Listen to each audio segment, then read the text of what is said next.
When people think about investing, they usually picture Wall Street. They imagine fast moving markets, television personalities arguing over what's going to happen next, and headlines about interest rates, inflation, artificial intelligence, elections, recessions, and whatever story dominates this week's news cycle. That world's fascinating. I live in that world, but it's also incredibly distracting. Beneath all that noise, the real question hasn't changed in more than a century.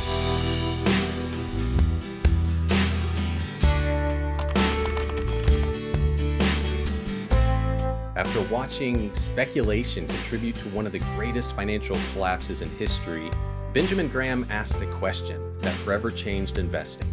If buying a stock means buying ownership in a business, shouldn't we begin by understanding what that business is actually worth? It almost sounds obvious today, but it really wasn't then. Graham transformed investing from speculation into analysis, from excitement into discipline. One of his students would spend the next 7 decades quietly proving that that philosophy worked. His name is Warren Buffett. Maybe you've heard of him. And the book that Benjamin Graham wrote is behind me here. It's called The Intelligent Investor. People often remember Warren Buffett because of the fortune he built. I remember him because he never abandoned his principles. Markets changed, entire industries rose and fell, yet the philosophy remained consistent. His career reminds us successful investing goes beyond making predictions. Successful investing comes from consistently applying timeless principles when everyone else is tempted to abandon them.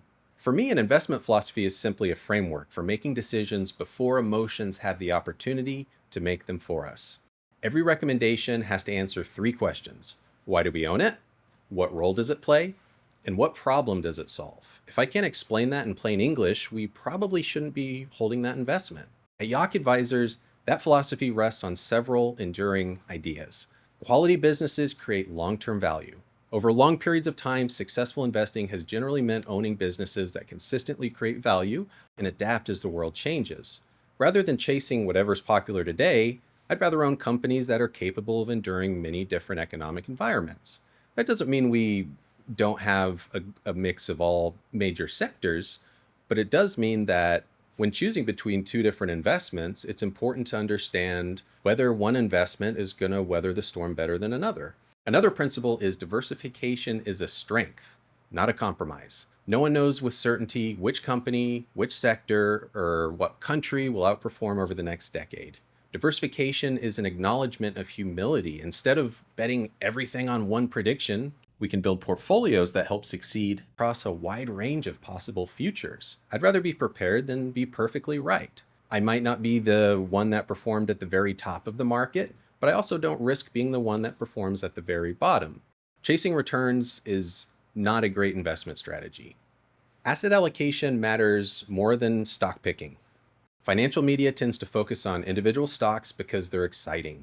But research has consistently shown that long-term portfolio results are driven far more by how your money is allocated across different asset classes than by finding a handful of spectacular investments.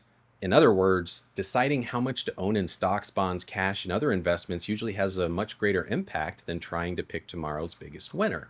Costs and taxes deserve the same attention as returns. Every dollar paid in unnecessary fees, expenses, taxes is a dollar that no longer has the opportunity to compound for your family.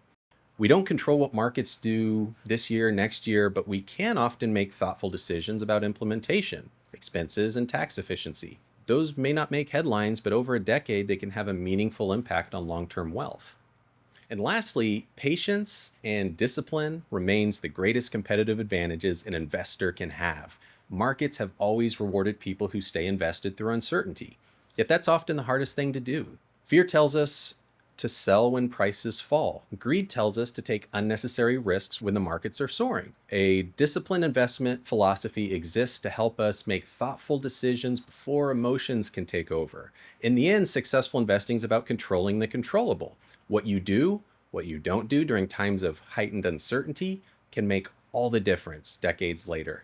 It could make or break the plan. None of these ideas are particularly exciting. That's exactly why I like them. Successful investing rarely comes from discovering something no one else knows. More often, it comes from consistently applying timeless principles when someone else is tempted to abandon them.